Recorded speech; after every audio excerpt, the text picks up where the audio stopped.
Hi friends, easy quantiലേക്ക് സ്വാഗതം. ചോദ്യം നോക്കാം. Find the number of zeros at the end of the product 25 raised to 10 into 40 raised to 6 into 60 raised to 4. അതായത് 25 raised to 10 into 40 raised to 6 into 60 raised to 4 ചെയ്ത് കഴിഞ്ഞാൽ നമുക്ക് ഒരു product കിട്ടും. ആ പ്രൊഡക്റ്റിന്റെ എൻഡിൽ എത്ര സീറോസ് ഉണ്ട് എന്നാണ് ചോദ്യം. നമുക്ക് ചെയ്യാം. 25 എന്ന് പറഞ്ഞാൽ നമുക്കറിയാം 5 സ്ക്വയർ ആണ്. അപ്പൊ 5 square whole raise to 10 into 40 എന്ന് പറഞ്ഞാൽ 8 ഇൻറ്റു 5 ആണ്. 8 എന്ന് പറഞ്ഞാൽ 2 ക്യൂബ് ആണ് into 5 raise to 1 whole raise to 6 into 60 എന്ന് പറഞ്ഞാൽ 3 ഗുണിക്കണം 5 ഗുണിക്കണം 4 4 എന്ന് പറഞ്ഞാൽ 2ന്റെ സ്ക്വയർ ആണ് ഓൾ റേസ് ടു 4. അപ്പൊ നമ്മൾ എന്ത് ചെയ്യുന്നു?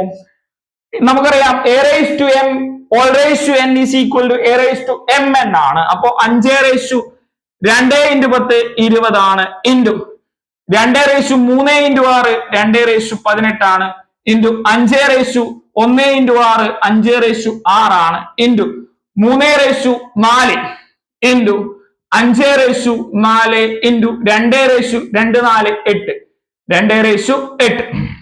ഓക്കെ അല്ലേ? ഇനി നമുക്കറിയാം a raised to m into a raised to n is equal to a raised to m plus n.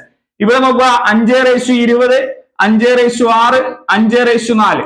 അപ്പൊ നമുക്ക് എങ്ങനെ എഴുതാം? 5 raised to 20 plus 6 26 plus 4 30 into 2 raised to നോക്കാം. നമുക്ക് 2 raised to 18 ഉണ്ട് അല്ലെ? 2 raised to 18 2 raised to 8 a raised to m into a raised to n 2 raised to 18 plus 8 2 raised to 26 into 3 raised to 4.